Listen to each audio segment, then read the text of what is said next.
Dr. Cricket Meehan is the Executive Director of the School-Based Center of Excellence for the Prevention and Early Intervention at Miami University in Oxford, Ohio. The center primarily works with kindergarten through high school students and educators throughout the community to address non-academic barriers to learning, such as social, emotional, and behavioral challenges and mental health issues. Dr. Michael J. Murray is a board-certified child and adolescent psychiatrist and medical director for autism and developmental disabilities at Sheppard Pratt in Baltimore, Maryland. Dr. Murray's clinical and research interests include co-occurring mental health conditions in adolescents and adults with autism and interventions aimed at improving social well-being for adults and adolescents with autism spectrum disorder. Tricia H. Stevens serves as a learning specialist at Beacon College in Leesburg, Florida, America's first accredited baccalaureate institution dedicated to educating neurodivergent students with learning and attention differences. She's a certified gifted and talented specialist who previously served as a gifted and talented resource teacher for the Falcon District 49 in Colorado Springs, Colorado. And we're going to begin our conversation with Dr. Meehan. How common is an anxiety in children with learning and attention issues? So we know that anxiety, just in and of itself, is the most common mental health disorder among our children and our youth. And anxiety affects about 1 in 5 of young people. And if we break that down into the different age spectrums, it's about 1 in 12 of our kids that are 12 or under. And among our teenagers, it's about 1 in 4. So if you think about that 1 in 5 total number in a classroom that has about 25 to 30 students in it, we're talking about 5 or 6 students who have anxiety. So now among those students who have anxiety, those that also have some form of neurodiversity, we know that that's approximately 30% of that group of students. So again, in that classroom, if you're thinking about a classroom of 25 to 30 students, it's about 1 or 2 students in every classroom around our country who's experiencing neurodiversity and anxiety at the same time. Well, that's a pretty big number, Doctor. Thank you. So, Dr. Murray, can you compare and contrast how anxiety might present in neurotypical versus neurodivergent children? So, as was just mentioned, right, anxiety is really common, right? So we're going to see it in neurotypical kids with typical development, and neurodivergent individuals as well. So neurodivergent kids are going to have some additional layers on top of their anxiety experiences, right? So they may be vulnerable to sensory sensitivity. So sensory stimuli in the environment, such as lighting, noises, tactile things, are going to cause some physiological arousal, kind of get them on edge already, even before they are dealing with social or emotional things in the classroom that would maybe provoke their anxiety. Neurodivergent kids oftentimes have difficulty communicating their feelings, so they may have difficulty recognizing their own emotions, being able to tell someone about it. So their expressions of anxiety are not the typical, I'm nervous, I'm tense. It may be coming across as work refusal or darting from a classroom. So it may be in a behavioral manifestation, which then may make it more difficult to understand. And sometimes people will be looking at that as oppositional, defiant behavior rather than an expression of anxiety. And that mismatch will definitely just heighten their anxiety. Kids who are neurodivergent frequently have executive functioning challenges. So difficulty with planning and organizing, time management, all that leads to challenges with multitasking and dealing with making the need to make rapid decisions in a bustling environment, all the things that can be necessary to get through the school day, but are much more challenging because of their underlying neurodivergence. And then lastly, the social challenges, right? The importance of understanding the sheer amount of social information all of us get bombarded with every single day. And if you are not able to process that information in a way that is typical with most of the people around you, you are going to be struggling to understand the information. You may be misinterpreting the information, all that leading to just heightened anxiety of not feeling comfortable in the place that you are. So, Tricia, since you've worked in a K through 12 school setting, can you tell us how some of these challenges with anxiety might present themselves in the classroom setting? Sure. As we've just heard, children who think and learn differently often struggle with their anxiety and processing sensory information differently. So they have lots of challenges moving throughout their day. There may be triggers that make their environment overwhelming and make them unavailable for learning. It's hard to remember the steps for perhaps solving a math problem when you're worried about transitioning to another subject or perhaps leaving the classroom for to go to an elective. You might be worried that there's going to be a substitute who can't remind you when there's going to be a fire drill. You may be worried about making friends or maintaining friendships or even being bullied. So many times, these neurodivergent children who have anxiety issues are working so diligently to just be accepted and valued by their peers, and they're consistently misunderstood and very often lonely. All right. Well, thank you for that. So, Dr. Meehan, let me ask you this. What are some of the external and internal factors that might contribute to the development of anxiety in neurodivergent children? So many of your listeners have probably already heard the nature versus nurture concept. And so that's definitely something that occurs here as well. So we know that that nature piece, that genetics are involved in whether or not a young person may experience something like anxiety or neurodiversity. So if you have family members or others, a parent, a mother or a father who has a similar condition, that child is much more likely genetically to also have that condition that can increase that chance. And then the nurture piece of that concept is this idea that our environment plays a big role in the development of anxiety or other kinds of symptoms that we may experience. So for our young people who are experiencing neurodiversity, in their environment, there are certain things that can exacerbate anxiety. Changes in their environment, changes in their schedule. Their brain functions in a different way than a neurotypical child.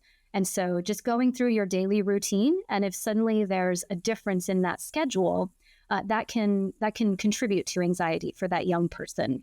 We know different parenting styles also in that environment can contribute to anxiety. Our neurodivergent children, if we have a parent who isn't connecting with them in a way that works well with the way that their brain is functioning, that can lead to misunderstandings or uncomfortableness, and that can exacerbate anxiety as well. Just fear of the unknown for our young people with neurodiversity can lead to anxiety.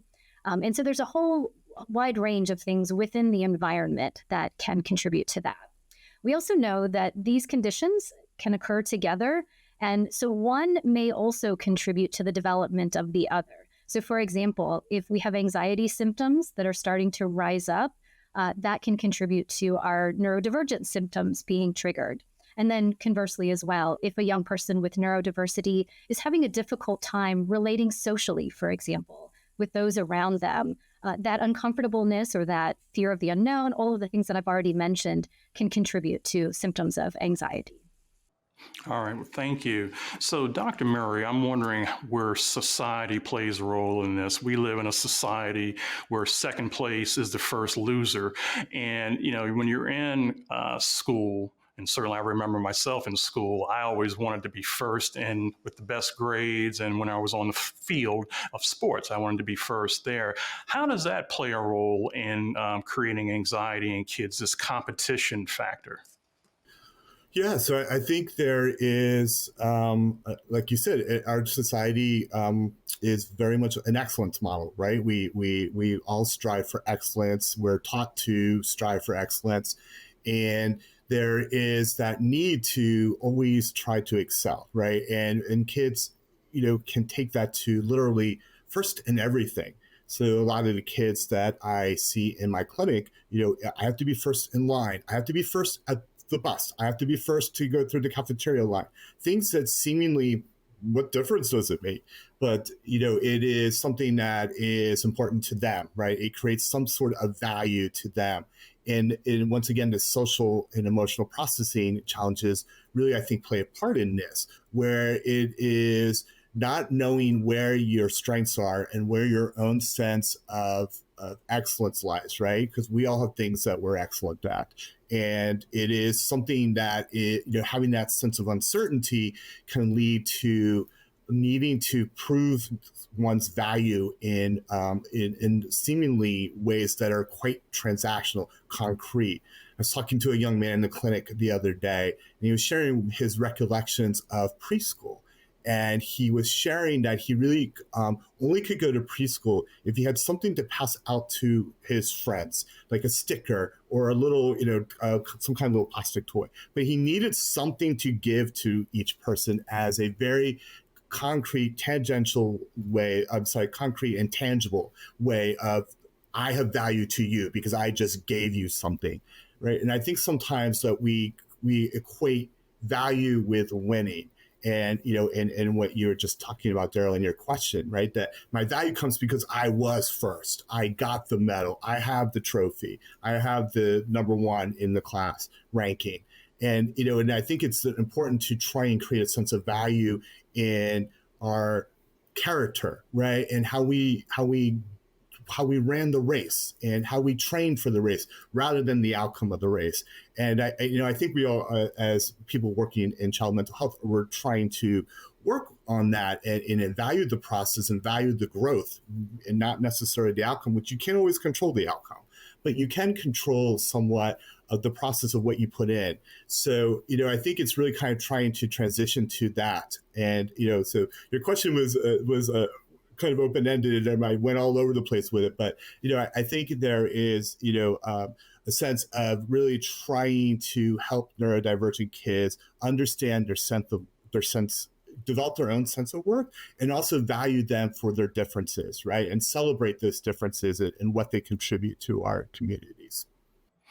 Thank you, Dr. Murray. We appreciate you covering a lot of ground with your answer there. Tricia, going back to the classroom, I'm wondering whether there are certain types of teaching styles that might inadvertently contribute to anxiety in children.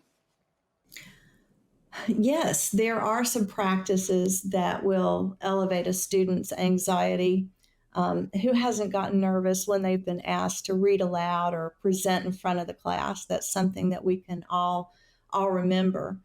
And for students who need more processing time, moving from one concept to another, or having to complete some sort of a time-based task can be very daunting.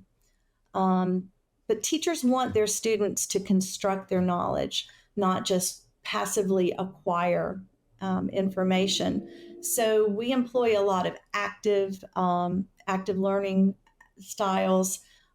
We ask students to participate in class discussions, work collaboratively, that kind of thing. And sometimes that can raise anxiety because students may fear failure. They may be afraid that they're going to be graded unfairly because somebody in the group hasn't participated up to the mark that they should.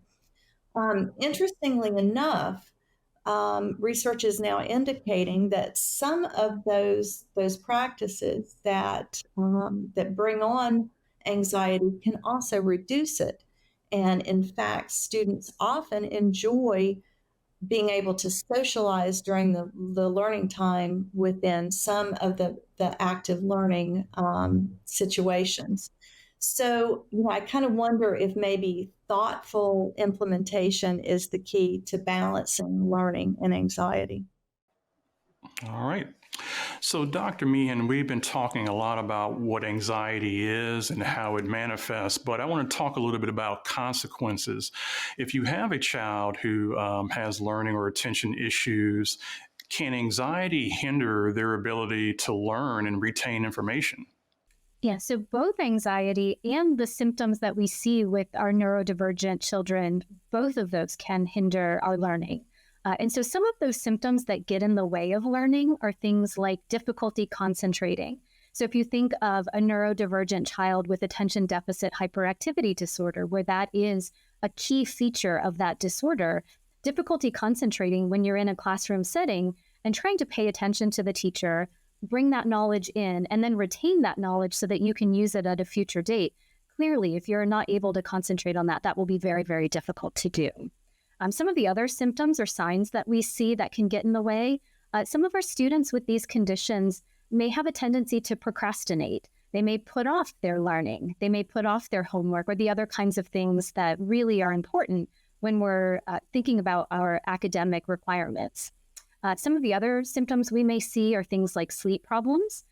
So if you're not sleeping, if you're not getting a good night's sleep, your brain will not have the ability to function in the best way in that learning environment.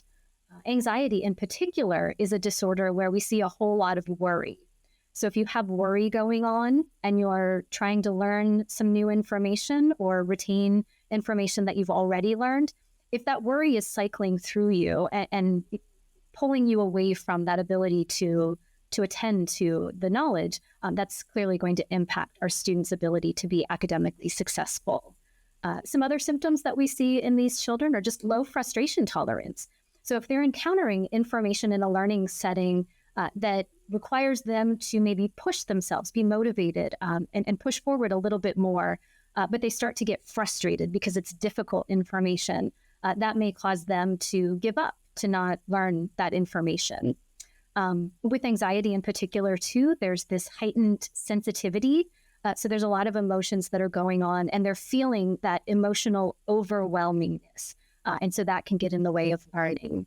And then again, with our neurodiverse children, a lot of them experience things like impulsivity and hyperactivity, which have been mentioned, and those can impede our learning as well. So all of these signs and symptoms taken together with the barriers and challenges that they place on our young people in the classroom really do make learning difficult and more challenging for our youth. All right, well, thank you. So, Dr. Murray, we all know everyone learns differently, but neurodivergent children often have their own unique learning styles. And I'm wondering if there are some specific styles of learning that these children have that might be more susceptible to anxiety-related learning challenges. I think there is, but I think, kind of picking up on what some of the other speakers have already shared, I think it's more of the mismatch between the preferred learning style and the instruction mode. Right. So there are folks who are visual learners, right? And they learn best from visual supports and seeing the concepts illustrated, right? And we get a lot of that built into early curriculums, right? So first, second, third grade, tons of visual supports there, right? And then there's other folks who are better at auditory learning, right? And they need quiet environments, free of distractions in order to process that information. And oftentimes that's not what exists in classrooms, right? And then if you have the kinesthetic learners, right? The hands-on, I need to, hands-on examples, I need to move while I'm learning. I had a young man that I was talking with who very gifted, very bright, but was failing, multiple classes that he shouldn't have been failing. And really what came out of the assessment. He's a strong kinesthetic learner. He needs to move. And when he had the accommodation written that he could pace around the classroom and move in the back, as long as he wasn't disrupting others, his grades all came up, commensurate with his abilities, right? So it's really kind of matching the learning style with the instruction mode as much as possible, right? And I think those executive functioning challenges really are always in the background, right? So we know neurodivergent kids really can struggle with those executive functioning challenges, the ability to multitask, and to, kind of self-regulate. Don't pay attention to the kids talking next to me, pay attention to the teacher, right? All those self-regulation strategies that we need to use all day throughout a successful school day are difficult to execute when those are things that are effortful for you, that it requires time and attention and effort to make that decision and pivot to that.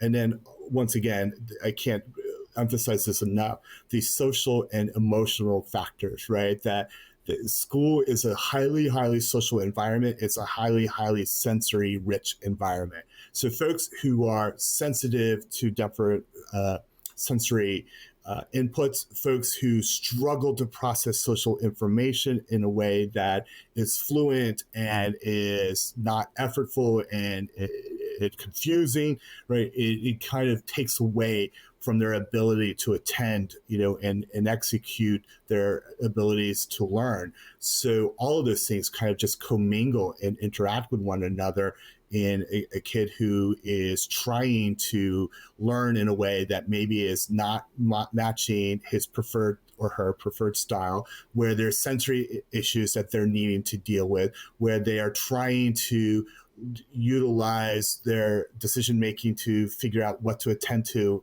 in the room while trying to understand all the social and emotional information that's going on around them. It can be really overwhelming. And even as I was just talking about it, I was feeling anxious as I was talking about it, right? It's just so generative of anxiety. And it's not hard to see why school is so difficult for so many neurodivergent kids. All right, thank you. So, Tricia, teachers have a lot on their plate already, particularly public school teachers. But as we've been talking in this discussion, this is an important issue. So I'm wondering if you can offer some strategies that teachers can employ to make it a more supportive environment that's less likely to produce anxiety in children who learn differently. Sure. There are lots of things that we can do, starting with learning about anxiety, having a good handle on it, learning about our students and how they learn, how they process information and express that information. Then we want to think about our physical environment, lighting, sounds, the different stimuli.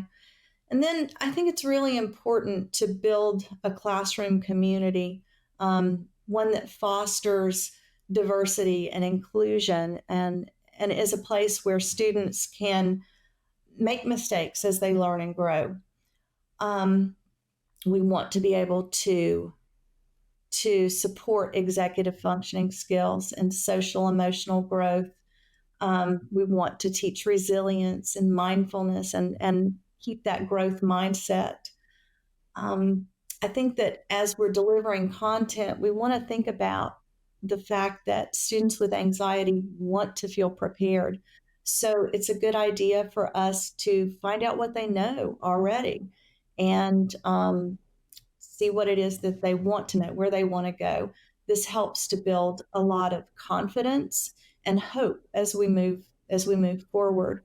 One thing that I've seen work a good bit is delivering difficulty scales. We can do this before and after assignments. Do it for several of them so that we have a pattern. That way, students can often see that things weren't as hard as they thought they were going to be. Presenting instructions and tasks in bite-sized chunks can help to make them more manageable. Giving students sentence starters, ways to maybe articulate and express themselves a little bit easier are good recommendations. I like specific praise, letting a student know what you like, even if it's just a small step, it reinforces positive growth. Finally, one of the things that I like to do is offer opportunities for reflection. It's a good idea to know what went well, what we did right, and think about what we want to change as we're moving forward. All right, thank you for that. So, Dr. Meehan, children are going to be in school for many hours of a day, and even if the teachers implement some of these strategies that Tricia just shared with us, parents are still going to be the point person in this campaign. Can you give us some effective coping mechanisms that parents can teach their children to be able to deal with the anxiety they may face? Absolutely. And so I think the first thing for parents with a neurodivergent child to recognize is that it is really difficult to manage our own anxiety and our own mental well-being. So for all of you who have children who are neurodivergent and they're experiencing anxiety, first and foremost, remember that you need to take care of yourself. So a lot of these strategies that I'm going to describe can work for you as well. And if you're in a good place, if you're feeling that mental wellness, you're going to be in a much better position to support your child. So give yourself permission to take care of yourself first and foremost, and understand that you're doing the best you can. So celebrate and give yourself credit for everything that you're doing with your child as well. So some of the strategies that we know work well with our young people, and especially our children who are neurodivergent, are that they may struggle to do something as simple as recognize when they're anxious. And so the first strategy that I think we need to think about is helping children and adolescents understand what it feels like, what it means to be anxious, and recognize when they themselves are anxious. And so we can do that in a whole variety of ways. But I think our parents are an especially important gatekeeper for that. So if you notice that your child is anxious, or if you yourself are feeling anxious, have conversations about that. Point out where in your body you're feeling that, and help your child understand where in their body they're feeling that. Are they tightening their shoulders? Where exactly is the anxiety living in their body? So help them understand what that feels like and what that looks like, both in themselves and in others. And once they're able to readily recognize when anxiety is happening, that's when they can start to implement some of these core strategies. So some of the key things I think that are really effective when you're experiencing anxiety are learning things like relaxation and calming strategies. So anxiety is a feeling that kind of ramps us up. It gets us very nervous, and you can feel your body clenching.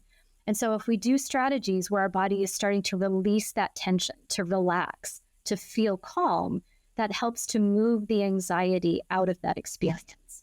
So different ways that we can help young people calm.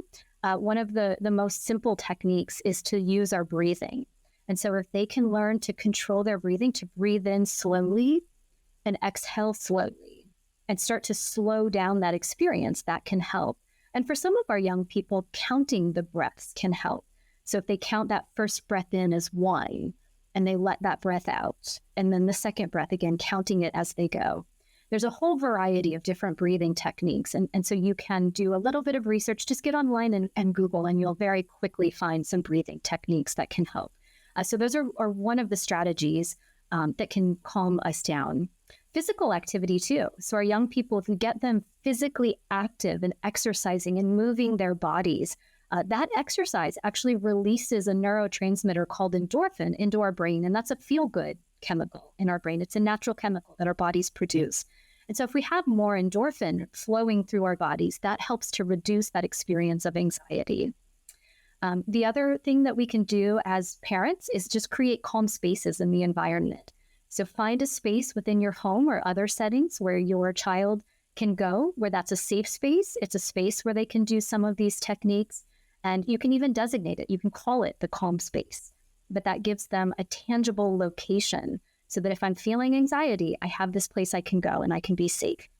And then just a handful of other kinds of ideas are things like helping them engage in fun and stimulating activities. So if we're doing something that is fun for us, that will move the anxiety to the back burner as well.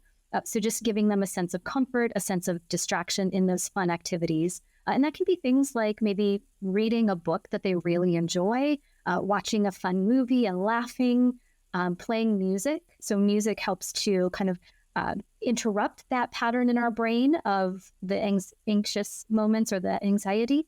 And music can be very calming as well. So I think those are some of the key things that I would recommend for parents who have young people with anxiety. But again, first and foremost, remember to take care of yourself so that you're in that best position to take care of your child. All right. Dr. Murray, the type of anxiety or the things that make children anxious changes over the life cycle. You know, if you're in grade school, you may be concerned about how well you're doing in Super Mario, but if they're in high school, they're worrying about making that transition to college. So while the things that they are anxious about changes, does the way that we should approach managing them change along the life cycle as well?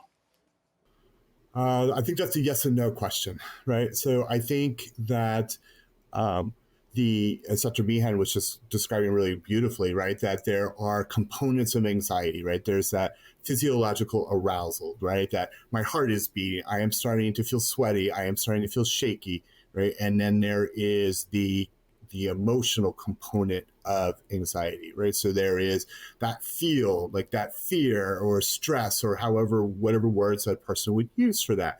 But then there's the third layer, right? The cognition, what I'm thinking, right? And I think, Daryl, your question is point, the thinking piece really does change significantly as we go through our lives, right? So what I worry about now is not what I was worried about when I was 22. But how it feels is very similar, right? So the emotional component of it is similar. It may be at a higher intensity or a different level of persistence, but it's the same. And certainly my body responses to those anxieties are consistent, right? So how I feel when I am anxious is the same as when I was much younger. So I think that, a lot of what we do when we work with neurodivergent individuals and anxiety is we frequently kind of go straight to the cognition, right? What are you worried about? Let's talk about it, right? And we kind of go with this top-down approach. If I can change your thinking, right, then we can change maybe the intensity of the emotions that you're experiencing, right? And right to the point, oh, this wasn't so hard after all, or this wasn't so difficult, right? Or, and then as a third layer, changing your emotions as a way of regulating your body.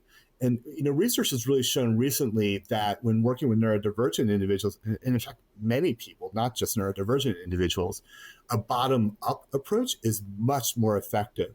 So kind of, in kind of that breathing, that Dr. Meehan was just talking about, right? Starting to focus on controlling your body response, slowing your body's stress response down as a way of then reducing the intensity of the emotional component of that experience, right? So then it is, my body is not going haywire, therefore the intensity of the fear is hopefully less, right? And then if the intensity of the fear is less, then it becomes easier to start to look at the thoughts. How realistic is that thought? What is your data for that fear, to be, is it realistic? Is it going to happen? So I think, it is one of the things that while our lives change and what our anxiety centers on, many of the components of anxiety stay the same. And a bottom-up approach is, in kind of the mindfulness practices that have been mentioned previously, and the relaxation technique are all things that are successful no matter what you're maybe worried about. All right. Well, Tricia, you get to close us out in this conversation with this important question. How important is open communication between parents, educators, and the child in addressing anxiety in neurodivergent kids? Well, how many times have we heard it takes a village? Communication is really paramount in developing and maintaining those trusted relationships. We can't really know what's going on if we don't talk about it, if we don't know where it's happening, when it's happening, what kind of frequency it's happening with. So we want to talk. We want to keep open lines of communication, knowing what's going on, and being able to express how everybody's feeling, and developing those holistic approaches, and helping the student to acquire those skills. Together, we can develop an environment where engagement is up, where students are learning and they're practicing social emotional skills and lowering their anxiety. We want to be able to share valuable information. We want to be able to celebrate. And I really think that consistent collaboration leads to consistent support and growth. All right, well, that'll have to be the final word today.